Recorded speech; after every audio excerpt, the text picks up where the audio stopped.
Au nom du Père et du Fils et du Saint-Esprit. Amen. La paix de Jésus soit dans votre maison, sa paix et sa joie. J'espère que vous allez bien. Nous sommes donc dimanche.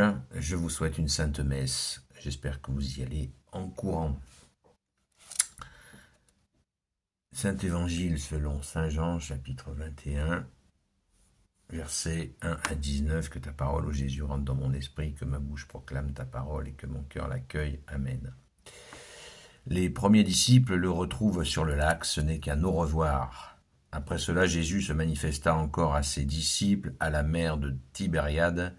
Voici comment il se manifesta. Simon-Pierre, Thomas, surnommé le jumeau, Nathanaël de Cana, en Galilée, et les fils de Zébédée étaient là ensemble avec deux autres disciples de Jésus. Simon-Pierre leur dit « Je vais pêcher », et eux lui disent « Nous y allons aussi avec toi ». Ils sortirent et montèrent dans la barque avec cette nuit, mais cette nuit-là, ils ne prirent rien. Lorsque déjà le jour se levait, Jésus se tint là sur le rivage avec les disciples. Mais les disciples ne savaient... Non, se tient sur le rivage, Jésus. Mais les disciples ne savaient pas que c'était Jésus. Jésus les appelle. « Dites donc, les enfants, avez-vous quelque chose à manger ?» Ils lui répondent. « Rien. » Alors il leur dit, jetez les filets sur la droite de la barque. Vous allez trouver. Donc ils le jettent, mais ils n'arrivent pas à le ramener tellement il est plein de poissons. Alors le disciple que Jésus aimait dit à Pierre, c'est le Seigneur. Quand Simon-Pierre l'entend dire que c'est le Seigneur, il prend son vêtement dans la ceinture car il n'a rien dessous et il se jette à l'eau. Les autres disciples arrivent avec la barque. De fait, ils ne sont pas loin du bord, 100 de mètres, et ils traînent le filet avec les poissons. Quand ils sont descendus à terre, ils voient un feu de braise préparé avec du poisson dessus et du pain. Jésus leur dit « Donnez-nous donc des poissons que vous avez pris. » Simon-Pierre monte dans la barque et amène le filet sur le rivage. Il était plein de gros poissons, 153 en tout. Mais avec tout ce nombre, le filet ne s'était pas déchiré. Alors Jésus leur dit, « Venez donc déjeuner. » Aucun des disciples n'osait lui demander « Qui es-tu » car il savait bien que c'était le Seigneur. Jésus s'avança, il prit le pain et le leur donna. Et de même pour les poissons. C'était la 3e fois que Jésus se manifestait à ses disciples après sa résurrection d'entre les morts.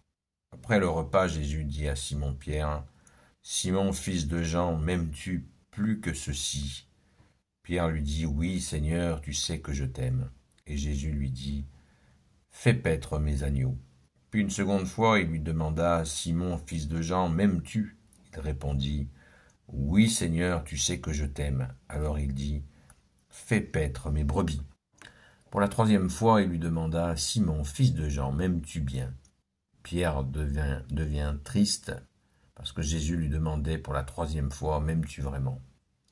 Il répondit « Seigneur, tu sais tout, tu sais que vraiment je t'aime. » Et lui il dit « Fais paître mes brebis.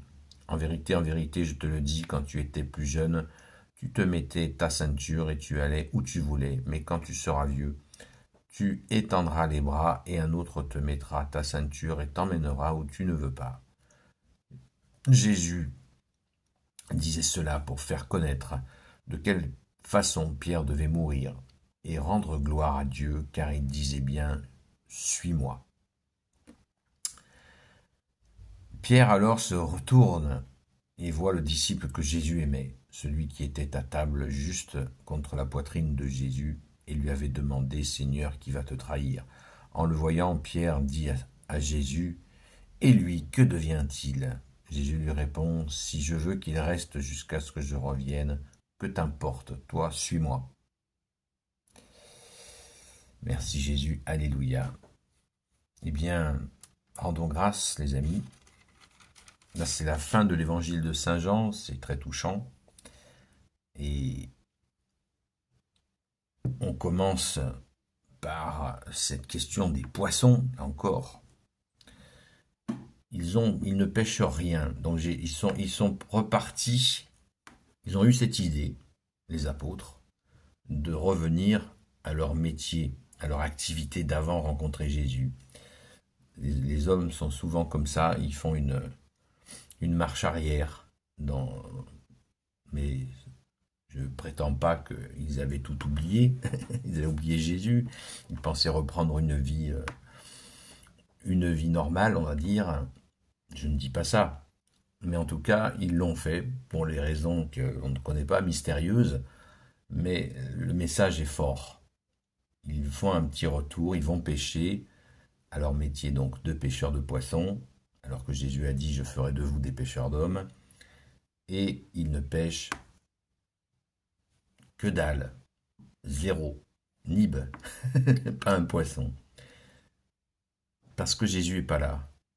Et Jésus arrive et il leur dit « Mettez les filets sur le côté droit, le filet sur le côté droit ». Le côté droit, c'est le côté spirituel. Et là, 135 poissons. Tiens. 135 poissons, ça veut dire quoi?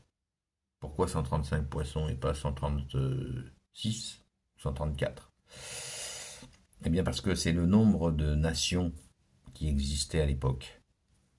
Donc Jésus a dit, je vous envoie dans toutes les nations annoncer la bonne nouvelle. Donc, sans Jésus, on ne peut rien faire. Et là, Jésus leur montre que c'est fini, la pêche de poissons maintenant. Ils sont pêcheurs d'hommes. C'est extrêmement fort et mérite bien de méditer là-dessus. Pêcheurs d'hommes. Les voilà pêcheurs d'hommes avec Jésus, en restant avec lui, en communion, même quand il sera parti à l'ascension, ils seront en communion avec Jésus par l'Esprit Saint, évidemment, qu'ils vont recevoir d'une façon massive à la Sainte Pentecôte, l'unique Sainte Pentecôte, où ils vont recevoir donc la force d'en haut, préparée par le Père, comme a dit Jésus, l'Esprit Saint. La force d'en haut, c'est le mot utilisé, hein, c'est pas moi c'est le mot utilisé par Jésus, c'est très important de le retenir. Parce que il y a des gens qui inventent des nouvelles Pentecôtes. Les Pentecôtes, il n'y en a eu qu'une. C'est celle-ci pour les saints apôtres de Jésus. Alléluia. Donc, ils vont manger avec Jésus. Et il nous est dit, Jésus leur donne à manger. Alors Jésus leur dit, venez donc déjeuner. Jésus s'avança, il prit le pain et le leur donna, et de même manière pour les poissons. C'est Jésus qui les sert, il les nourrit. Le message est clair. C'est Jésus, c'est toi Jésus qui les nourrit, qui nourrit les apôtres. De pain et de poissons. Waouh! On revient à la multiplication des pains et des poissons, cette présence du pain et du poisson. C'est extraordinaire. Jésus les nourrit. Ce sera toujours Jésus qui nourrira les apôtres jusqu'à la fin. C'est énorme. On continue sur ce moment où Jésus va effacer les 3 reniements de Saint-Pierre avant la crucifixion. On peut noter quand même, après le repas, Jésus dit, verset 15, dit à Simon, « Simon, fils de Jean, m'aimes-tu plus que ceux-ci » C'est-à-dire que ses amis, les apôtres, parce qu'il y avait une amitié, un amour entre les apôtres qui était extrêmement puissant. Et Jésus appuie justement sur cet aspect. Vous savez, dans les groupes, il y a un aspect des fois fusionnel qui est très très fort. Et cet aspect fusionnel, il peut mettre en danger les individus. Et Jésus va commencer sa série de pardon des 3 reniements de Pierre par celui-là. Ça me paraît important à noter. Attention fusionnel. Le fusionnel, c'est un piège. Et là, Jésus appuie dessus, et bien sûr, Simon, Saint-Pierre réagit en déclarant son amour pour Jésus 3 fois de suite.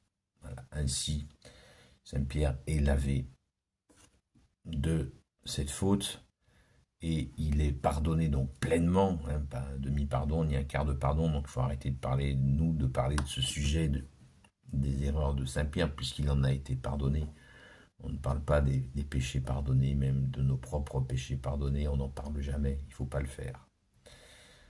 Et ainsi, Jésus institue Saint-Pierre comme gardien, Institut Saint-Pierre, pour faire paître ses brebis. Waouh, c'est énorme, verset 16.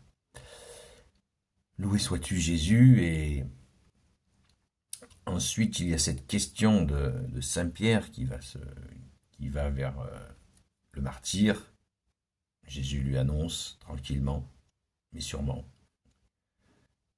Et cette question que j'ai rajoutée, parce que normalement on s'arrête au verset 19, mais je l'ai rajoutée de crainte qu'elle ne soit pas dans une prochaine lecture de la parole. Eh bien, cette question de Saint Jean, que va devenir Saint Jean, dit Saint Pierre?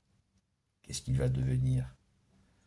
Pierre alors se retourne et voit le disciple que Jésus aimait, Saint Jean. Celui qui était à table juste contre la poitrine de Jésus lui avait demandé « Seigneur, qui va le trahir ?»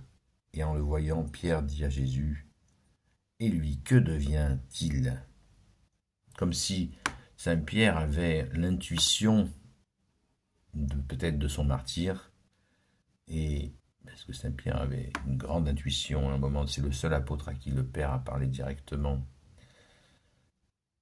Eh bien, Jésus lui va lui répondre, « Si je veux qu'il reste jusqu'à ce que je vienne, que t'importe, toi suis-moi. » À méditer. Saint Jean, le seul apôtre qui n'a pas été martyrisé.